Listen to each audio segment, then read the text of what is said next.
parle trop. Il gueule trop. Alors, Saint-Exupéry, il parle comme un petit, doucement. Et puis, il vient travailler aussi, ça. Il vient travailler, travaille comme quoi. Il connaît bien lire comme un marabout. Oh, dis donc, les jeunes de français avant, mon vieux, c'était le pilote, hein. C'est pas comme tu suis tout le monde, il apprend un avion garanti, alors l'autre, il n'a pas garanti. Merci. Je suis bien de votre avis, classer les gens en marabouts, en guerriers, ce n'est pas très grave. C'est une habitude d'esprit, mais qui exprime bien cette division en castes dont le président du Conseil nous dit qu'elle est un obstacle. Le plus grave est que cette division en castes exprime la structure archaïque de la Mauritanie. Le plus grave est que ces guerriers, ces marabouts, soient des nomades dont les traditions s'opposent à la construction d'un État moderne. Quand on est guerrier par tradition, quand il n'y a pas la guerre, on ne fait rien. Ce visage traditionnel, gênant pour l'avenir, mais beau, ce visage de la Mauritanie d'hier, nous avons voulu vous le montrer de près.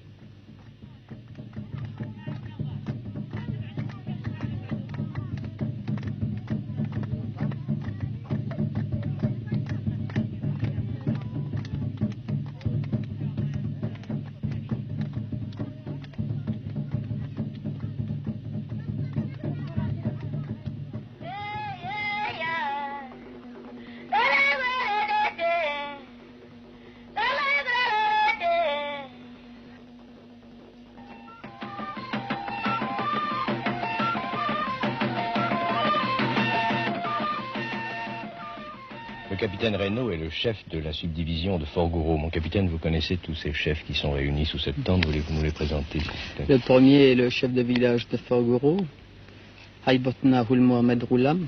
Ensuite, vous avez Foli Oul Bouzed, un chef Regebat des Ael Beléo. Ensuite, Mohamed Salek Oul Ladaï, notable d'Atar.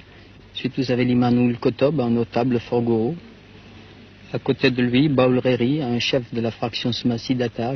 À côté se trouve Danoul Lamadi, un chef Regebat qui a participé aux opérations contre la France sur les frontières du Rio et qui s'est rendu à Fort-Gouraud avec tout son détachement. Il a le vrai visage de guerrier. Oui, avec ses cheveux dressés, son regard fier. Comment distingue-t-on un guerrier d'un marabout?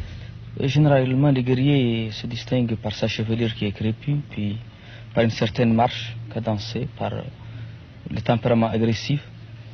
Et puis, le marabout se caractérise par une certaine mollesse, il est pacifique, il a les cheveux plats, puis... Enfin, il marche moins vite que le guerrier. Moins vite que les guerriers. Généralement, il parle moins vite, il est pacifique. Voulez-vous demander au chef s'il pense que toutes ces castes sont appelées à disparaître dans la Mauritanie nouvelle? أيضا عندك من فصول الناس كيف العرب والزوايا والصنايقة والعبيد والمعلمين ذاك الشيء عندك من لها قبل يوقد في موريتانيا الجديد والله. Absolument ça disparaîtra je pense. Sauf les serviteurs, ça durera. Les serviteurs ça durera longtemps encore.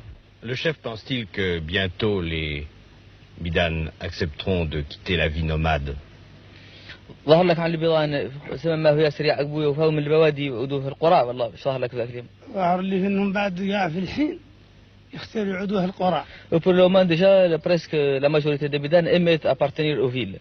بهم اللي هم من انفسهم. Parce que الإعانة اللي كانت عاينتهم على البوادي وفاهم منها. Parce que les moyens qu'ils avaient pour vivre en brousse sont maintenant infimes.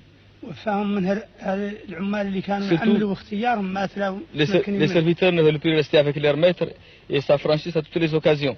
عاد السوداني يمشي قاع من راسه. Le serviteur part de lui-même laissant les animaux en brousse et s'en va s'installer dans les villes. Le chef a un enfant qui a 10 ans, n'est-ce pas? أنت عندك طفل هم ب10 أيام. Oui. Il ne sera pas nomade. ما همك أنه البوادي. Non. Cela est une promesse, mais nous avons voulu rencontrer un guerrier qui déjà ne soit plus nomade, un guerrier des villes. À Port-Étienne, nous l'avons rencontré. Qu'est-ce que ça signifie pour vous d'être guerrier maintenant? Il n'y a plus de guerre. Il n'y a plus de guerre, mais aujourd'hui on considère un guerrier, c'est pour construire son pays. Oui. Vous avez l'impression que... C'est-à-dire aujourd'hui, nous les guerriers, notre devoir c'est de construire notre pays, la Mauritanie. Vous êtes marié? Oui, je suis marié. Votre femme n'est pas ici? Non, elle n'est pas, elle se trouve en ce moment en Brousse. Dans la brousse? Pourquoi ne vit-elle pas avec vous? Ça ne m'intéresse pas de laisser en Brousse, mais seulement elle est trop jeune. Quel âge a-t-elle? Elle a 12 ans. Vous êtes guerrier, les guerriers avaient, il y a encore peu de temps, des captifs, n'est-ce pas? Dans le temps, existait, mais aujourd'hui, c'est pas grand-chose qui reste. Tous les captifs étaient des noirs, toujours. Oui, ils ont la couleur noire. Mais ce petit garçon qui est là, qui est Tout à noir, fait. les autres. Ce garçon-là, c'est un esclave dans le temps. Mais aujourd'hui, son père, c'est un type qui travaille à l'inscription maritime, c'est un fonctionnaire. C'est un travailleur, il n'a rien à voir avec personne. Il est libre. Il est libre, quoi. Aux mines de fer de Tazadit, nous avons trouvé un autre guerrier, un guerrier devenu contremaître. Disons, tu es guerrier. Hein? Oui. Oui. Ton père était guerrier. Oui. Il est mort, je crois. Si. Oui. Les guerriers de ta tribu Oui. ne travaillent pas en ce moment. Non, ils ne travaillent pas. Hein. De quoi vivent-ils? Hein? De quoi vivent-ils? Avec les chameaux, les fusils pour faire la chasse. Oui.